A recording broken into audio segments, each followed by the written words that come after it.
స్తుతించే అనుభవం ఉంది, భక్తిలో గడిపే అనుభవం ఉంది, ఆరాధించే అనుభవం ఉంది, దేవుని మందిరానికి మానక వచ్చే అనుభవం ఉంది.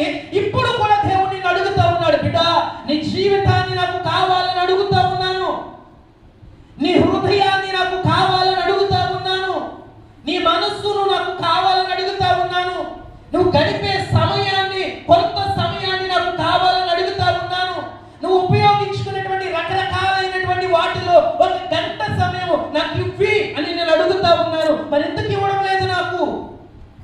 నాతో ఎందుకు గడపడం లేదు?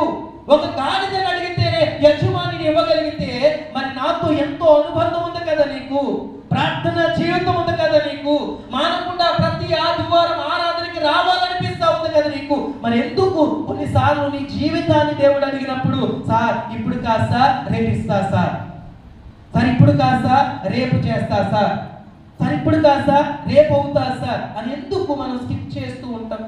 ఎందుకు దాన్ని పోస్ట్ పోన్ చేసి రేపటికి అని మారుస్తూ ఉంటాము? నేను అంటా ఉన్నాను, ఆ రోజు దేవుడు ఆ యొక్క యజమాని దగ్గరికి తను పంపినట్టు ఈ రోజుల్లో సంఘాల దగ్గరికి సేవకులను పంపిస్తా ఉన్నాడు.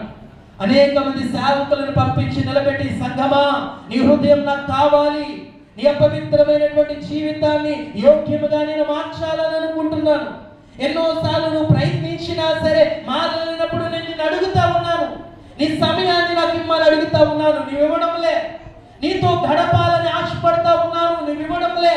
నీ మనస్సును నాకు ఇమ్మని అడుగుతా ఉన్నాను, నీవు ఇవ్వడంలే. నీ ప్రేరేపణను నాకు ఇమ్మని అడుగుతా ఉన్నాను, నీవు ఇవ్వడంలే. నీ ఆలోచన విధానాన్ని నాకు ఇమ్మని అడుగుతా ఉన్నాను, నీవు ఇవ్వడంలే. అయితే నువ్వు అంటా ఉన్నావు, ప్రభువా నువ్వేది అడిగితే అది నేను చేస్తానయ్యా, నీ సన్నిధిలో